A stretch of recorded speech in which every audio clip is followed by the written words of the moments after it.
much, Aubrey, si Tita Remy, si Direk Julian. Direk dito na yan, si Ayana.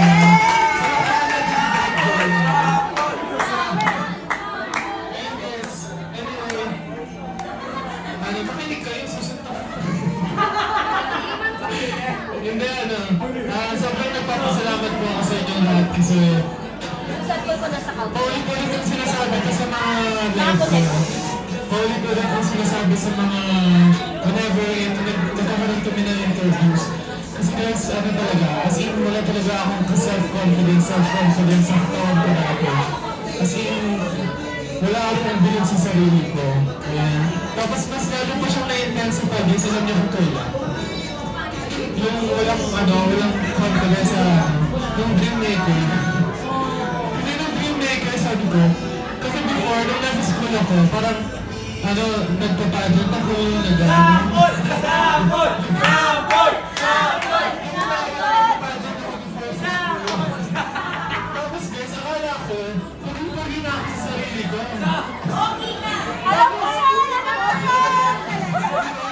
Tapos yung pumunta ako ng dream maker, guys, sabi ko, grabe ang pagpapakilala ko sa ano, kasi parang nangiliit ako. Tapos sabi ko, wala ang pogi niya, sabi ko, kaya ano nangyari sa akin? Sabi ko, sobrang bumaba yung self-esteem ko, yung self-confidence ko. Kaya hanggang sa nag-debut ako as actor, and sobrang mas lalo akong napupush dahil sa inyo.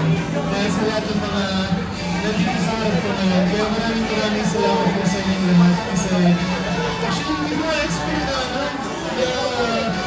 ganito kadami yung mga pumunta ngayon sa CSO ko. And ayan guys, alam niyo ba, this is my first ever Cubs League event.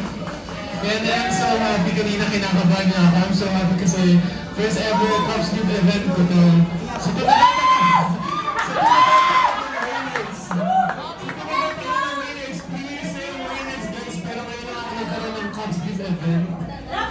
And sobrang memorable ito sa akin. Alam niyo ba guys, wala ang dami ko na lang ako sinasabi. And sobrang particular ako sa fandom.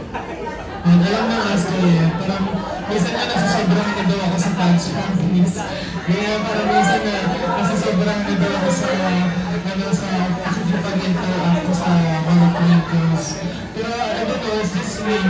Parang it's just me talaga. Hindi ko talaga magpapala. Parang, alam niyo ba guys, kapag nasa stage ako, sabi ko, parang nalulungkot ako minsan kapag parang bakit ang konti ng twinkles, ganyan. Tapos ang saya-saya ko talaga kapag nagsisigawan kayo. Sobrang lumalakas sa loob ko kapag nalagaling ko yung mga sigaw niyo. Kaya, guys, thank you so much. Maraming salamat po. I love you guys so much from the bottom of my heart. And ayan, gusto ko din po pala magpasalamat sa presence po ni Miss V. Ayan, so, alam niyo ba guys, meron kaming surprise sa inyo. Pero hindi ko pa sasabihin kung ano. So, meron kaming surprise very, very soon. And I'm so happy kasi someone is believing in me. This is Miss V. And si Direk Julian, nandiyan. And si Direk Baji na wala ngayon, si Direk Bobo na wala ngayon. Pero kung nasa man po kayo, ayun pala si Direk eh. And of course, sa Astro members na nandito, thank you guys. Alam niyo guys, akala mo walang pupunta dito. Akala mo walang pupunta guys, kasi alam niyo naman yung situation ng Astro ngayon. We are on the adjustment period.